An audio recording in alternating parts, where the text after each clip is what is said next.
Everyone, Dr. Remy from Pain Free and Fit. Today in our ongoing series on working out with spondylolisthesis, we're going to talk about how to protect your back while doing dumbbell work on the bench. Hope you enjoy.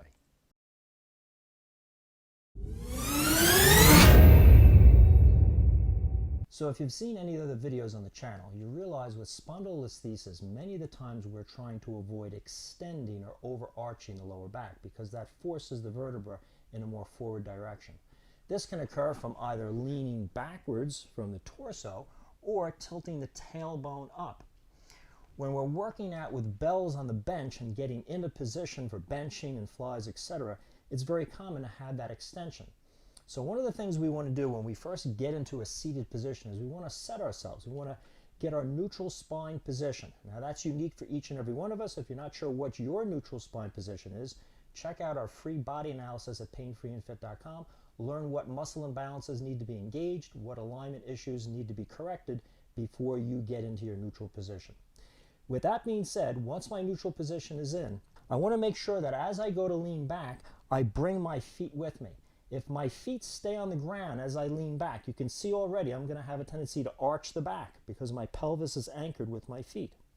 Instead, what I'm going to do is set my core with my neutral spine, holding my pubic bone and rib cage tense towards each other so it avoids that extension of either the pelvis or the rib cage.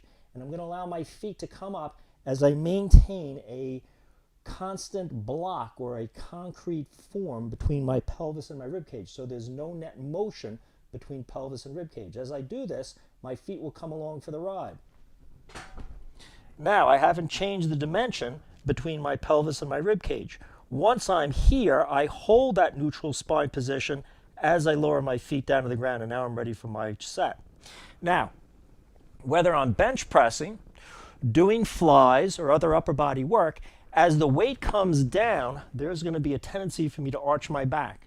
As weight goes lower in the repetition range of motion, there's going to be an extension effect in the lower back. So up top, you don't need as much of that tail under and crunch as you do down lower to protect that arching effect that will happen.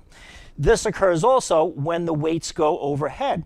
If I'm doing a pullover, for instance, or if I'm bringing the weights back overhead with the triceps extension or skull crusher, my lat muscle, which runs from my shoulder to my pelvis and lower back, it wants to stretch, and that will cause an arching of my back. So the further my hands go back, I need to keep the tail under in the crunch to protect that arching effect, as well as doing exercises with my hands go lower, especially the further out my hands are. You'll need less of a protection effect with close grip pressing, but more of that arching anti-effect as my hands go out. To come back up, whether I put the bells down on the floor or I keep my bells close, again I want to reverse how I got into this position in the first place. Holding my core, making sure my pelvis doesn't move, I perform a little hip flexion by bringing my feet up. And then again, keeping a concrete block between my rib cage and my pelvis. One motion, I come and sit back up. Keeping these tips in mind will go a long way to preventing that overarching effect with your dumbbell bench work and avoid aggravating your lower back pain. If you've enjoyed this video on bench pressing, fly work, dumbbell work on the bench with spondylolisthesis, subscribe to the channel. We've got a lot of great videos to help you. Questions or comments, write in. As always, I'll do my best to answer. And remember, if you're looking for a great program to figure out what your body mechanics are, where your muscle imbalances, where your core spine stability issues are, check out our fast track program for spondylolisthesis, available at painfreeandfit.com.